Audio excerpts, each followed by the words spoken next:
Hi, and my name is Jody Bunting, and today I would like to talk about my experience of derealization disorder, which is also known as derealization depersonalization, or DDD, or DPD, or DPDR.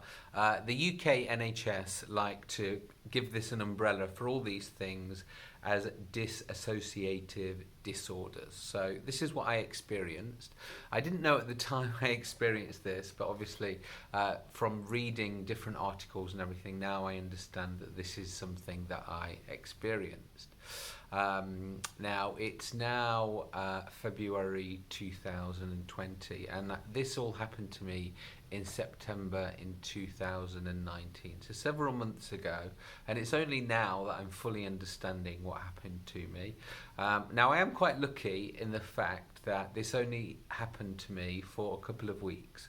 I've been reading how people have had it for months and years and things like that. So first of all, I am thankful that I have not got it anymore.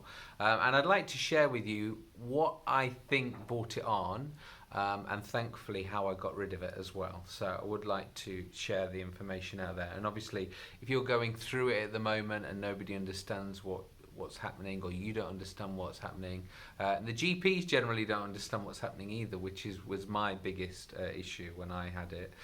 So hopefully the information that I'm going to share with you in this video will be of use.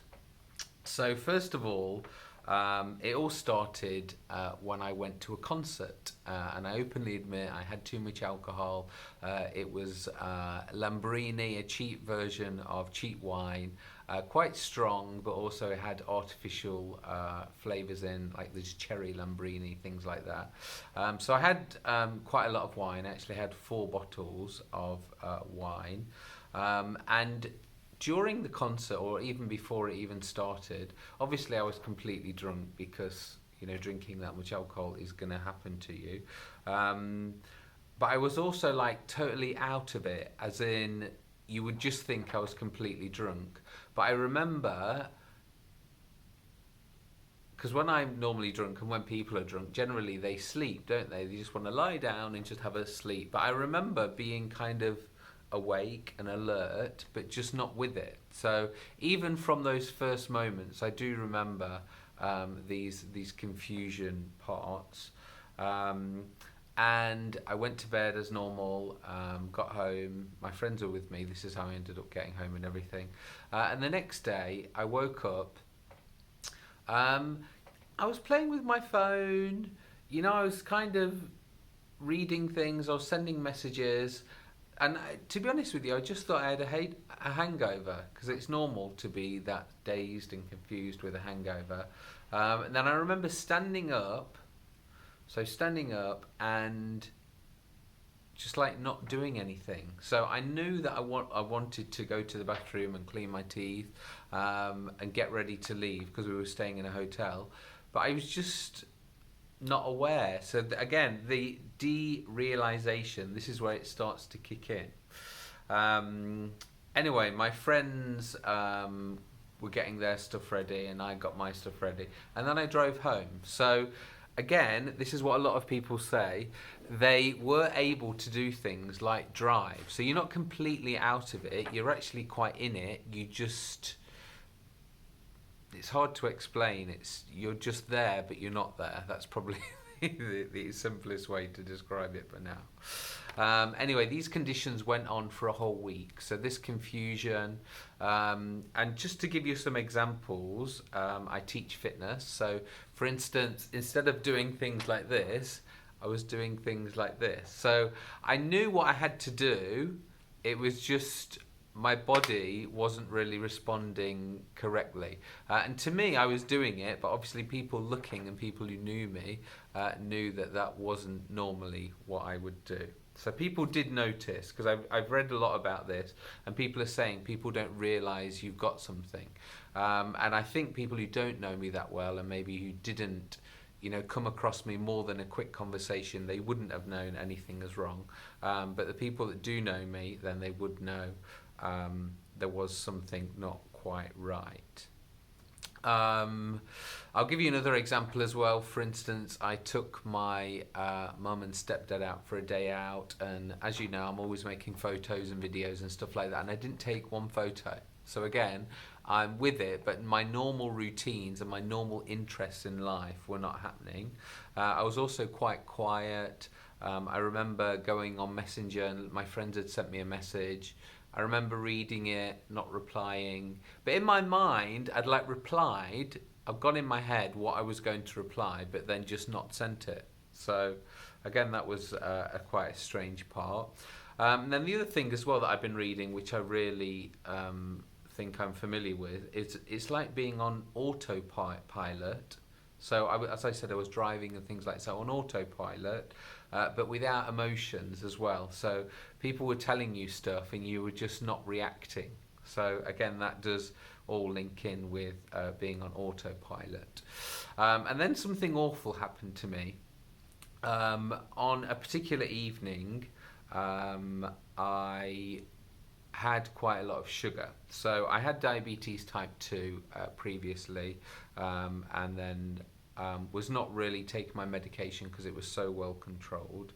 And then on a particular day, I'd gone quite low, and then I had quite a lot of sugar.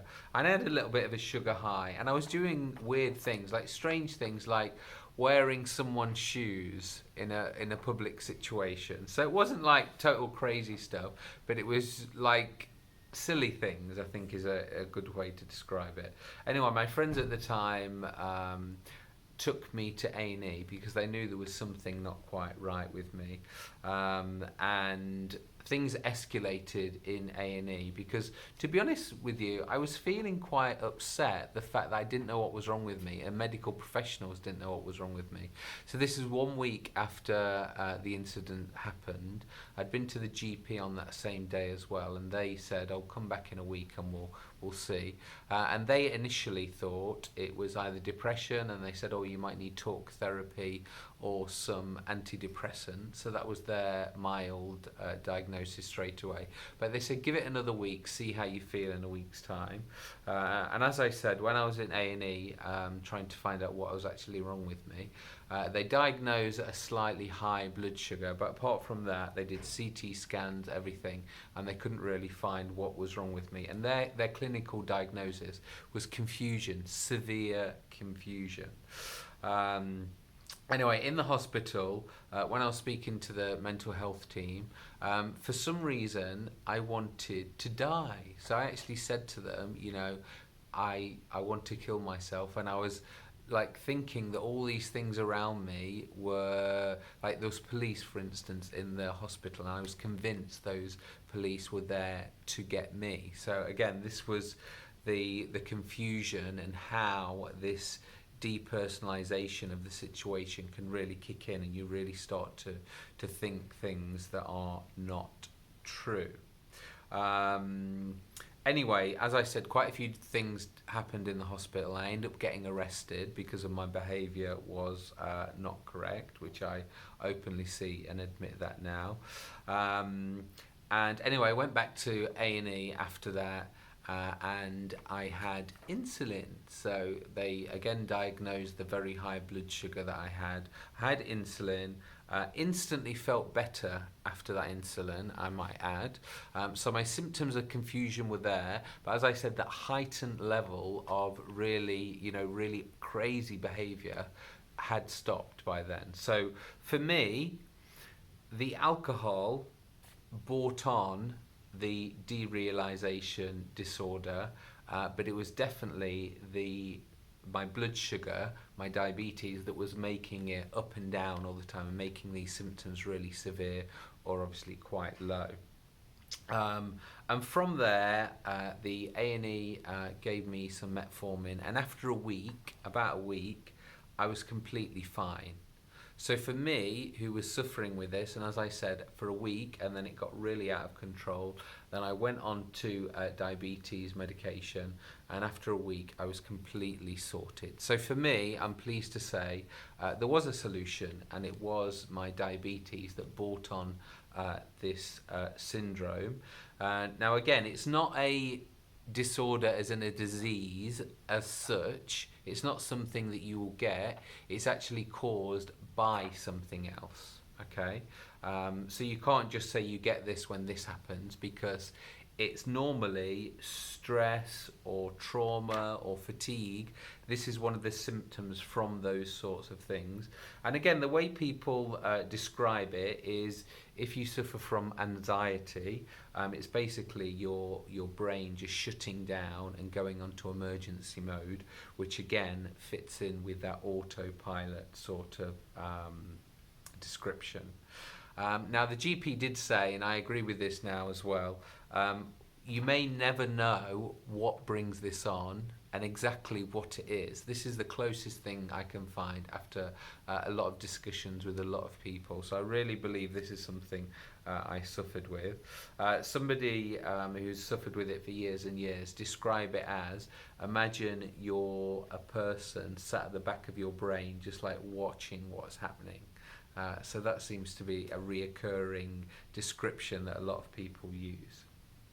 One of the symptoms, if you are suffering from it, or somebody you know somebody that does, obviously if there's nothing wrong with your blood sugar, CBT is a therapy that can sometimes help. And again, I've read a lot about that. And actually, there was a really great article from The Guardian that was written in 2015. And their stats say 1 in 50 people experience this, but they don't know what it is. So, as I said, it can be a short time, it can be just a couple of hours people experience this, but they don't actually know what it is. And this person that was in the Guardian newspaper was actually trying to educate GPs, the front line, to actually diagnose what this is that a lot of people experience. So that is it from my little video. As I said, I just wanted to share my experience, because with my YouTube channel, I am really open, and obviously I have discussed with many of you what I was going through the end of last year. So I just wanted to update you on exactly what it is and how I overcome it. As always, please feel free to comment below. Tell us about your experiences. For more of my videos, please subscribe to youtube.com/Jody Bunting. Thank you very much. Goodbye.